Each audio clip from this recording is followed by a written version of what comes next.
तो उस दिन कहाँ तक हो गया था टेंस? प्रेजेंट परफेक्ट कंटिन्यूअस हो गया, ठीक है। एक्टिंग अच्छी आनी चाहिए, चाहे क्लाइमैक्स अच्छा हो चाहे। तो कहाँ तक हो गया था? प्रेजेंट परफेक्ट हो गया था सर, हाँ? Yes sir. Present perfect continuous से शुरू करेंगे। तो ये बोला था जितने भी परफेक्ट कंटिन्यूअस वाले टेंस होंगे उनमें मेन वर्ब के साथ क्या लगेगी? आईएनजी लगेगी। यही तो बताया था। लेकिन प्रेजेंट परफेक्ट कंटिन्यूअस है तो इनमें हेल्पिंग वर्ब परफेक्ट की क्या होती है ये पता है? प्रेजेंट परफेक्ट की हेल्पिंग वर्ब हैज क्या होती है? अब आ जाएगा प्रेजेंट परफेक्ट कंटिन्यूअस, तो उसमें क्या लग जाएगा? बीइंग जुड़ जाएगा। तो हैज और हैव के साथ क्या लग जाएगा? बीइंग। प्रेजेंट परफेक्ट की हेल्पिंग वर्ब होती है हैज हैव, और प्रेजेंट परफेक्ट कंटिन्यूअस की हो जाती है हैज बीन और हैव बीन। हैव बीन क्या हो जाती है? हैज बीन और हैव बीन। हैव बीन और मेन वर्ब के साथ आईएनजी क्या जुड़ जाती है? आईएनजी। तो इनमें एक चीज और रहती है, जितने भी परफेक्ट कंटिन्यूअस वाले टेंस आएंगे उनमें क्या दिया रहेगा? समय दिया रहेगा। क्या दिया रहता है? समय। अगर निश्चित समय होगा, निश्चित समय जैसे कि वह सोमवार को मेरे घर आ रहा है, तो यानी कि पक्का हो गया कि वो सोमवार को आ जाएगा। एक निश्चित समय हो गया, वह 2 बजे तक मेरे घर आएगा, तो 2 बजे क्या हो गया? एक निश्चित समय हो गया। अगर मैं बोलूं वह 2 घंटे से मेरे घर आएगा, तो कौन से 2 घंटे हैं? सुबह के या शाम के, दोपहर के या अगले दिन? अनिश्चित समय हो गया ना। अगर मैं बोलूं वह कई साल से मेरे यहाँ रह रहा है, अब ये तो प्रॉपर नहीं पता कौन से सन से रह रहा है, लेकिन कई साल बोल दिया तो यानी कि अनिश्चित समय हो गया। वो सुनाई दे रहा है? अगर मैं बोलूं वह 1 जनवरी से मेरे घर में रह रहा है, तो 1 जनवरी क्या हो गया? एक निश्चित समय हो गया। अगर मैं बोलूं वह कई महीनों से रह रहा है तो अनिश्चित समय हो गया। अगर मैं बोलूं वह 2 सप्ताह से मेरे घर में रह रहा है तो 2 सप्ताह क्या हो गया? अनिश्चित हो गया। अगर मैं बोलूं कि वह कल रात से मेरे यहाँ रह रहा है तो निश्चित, क्योंकि हमें पता है आज का दिन होगा तो पीछे वाला पता कर लेंगे। कल रात की बात हो रही है, कल की हो, आने वाले कल की बात हो, परसों की हो, ये निश्चित समय है, ठीक है। सप्ताह के नाम दिए हो वो निश्चित समय है, महीनों के नाम दिए हो वो निश्चित समय है, प्रॉपर कोई ईयर दिया हो वो निश्चित समय हो गया, ठीक है। प्रॉपर कोई डेट दी हो वो निश्चित समय हो गया। ये होता है अंतर दोनों में, ठीक है। अब आते हैं पास्ट इंडेफिनिट में। एक बना के दिखाऊं पहले परफेक्ट कंटिन्यूअस वाले, हाँ? देखो जैसे कि टेंस दिया हुआ है सोमवार से मंदिर में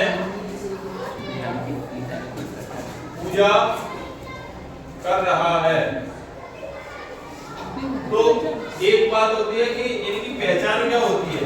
जो प्रेजेंट कंटिन्यूअस की पहचान होती है वही पहचान इनकी होती है, बस जुड़ क्या जाता है इनमें समय का बोध दिया रहता है। दोनों की हेल्पिंग वर्ब अलग होती है। खड़े हो जाओ, प्रेजेंट कंटिन्यूअस की हेल्पिंग वर्ब बताओ।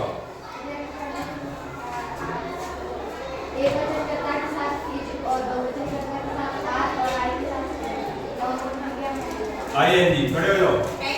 प्रेजेंट परफेक्ट कंटिन्यूअस की हेल्पिंग वर्ब क्या होती है? हैज है, हां?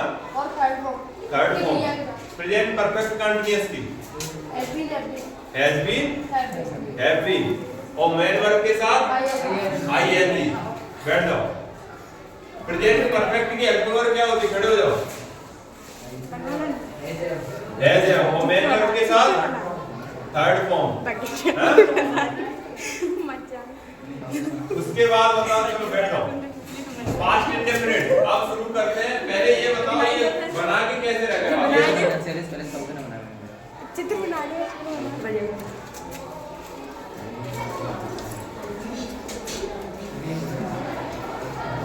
तो ये बताओ इसमें करता क्या है? करता क्या है? एक वचन करता, बहुवचन करता बताए थे। तो एक वचन करता कौन कौन से, बहुवचन करता कौन कौन से?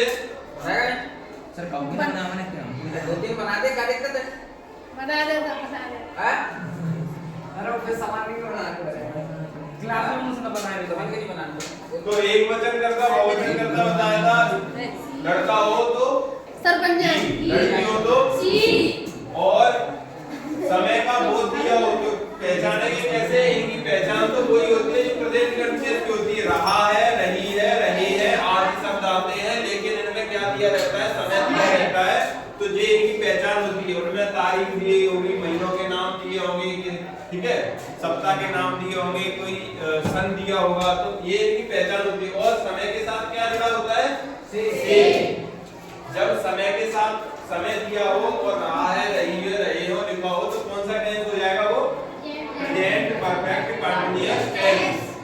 एक वचन कर्ता के साथ हैव वर्ब क्या लगाएंगे प्रेजेंट परफेक्ट कंटीन्यूअस में? हैज बीन क्या लगाएंगे? और बहुवचन के साथ हैव बीन। एक वचन कर्ता बहुवचन कर्ता बताए थे क्या होते हैं? क्या होते हैं? ही सी, ये एक व्यक्ति का नाम, और बहुवचन वाले दे यू वी, यही तो होंगे। तो इसमें कर्ता क्या हो गया? ही। तो सबसे पहले हम कर्ता को लिखते हैं टेंस में, तो ही हो गया। उसके बाद क्या आती है? क्या आती है? सहायक क्रिया आती है, ठीक है, हेल्पिंग वर्ब आती है। हेल्पिंग वर्ब क्या लगेगी? क्या लगेगी? Has been. क्यों लगेगी हैज बीन? क्योंकि एक वचन करता है, एक वचन कर्ता के साथ हैज बीन हो गया। अब क्या आएगा? हेल्पिंग वर्ब होगी, सब्जेक्ट हो गया। अब क्या आएगा? अब ये बोला था जो वाक्य की पहचान से जुड़ा शब्द हो, जैसे कि पूजा कर रहा है, तो ये क्या हो गया? मुख्य क्रिया होगी। क्या होगी ये? जो वाक्य की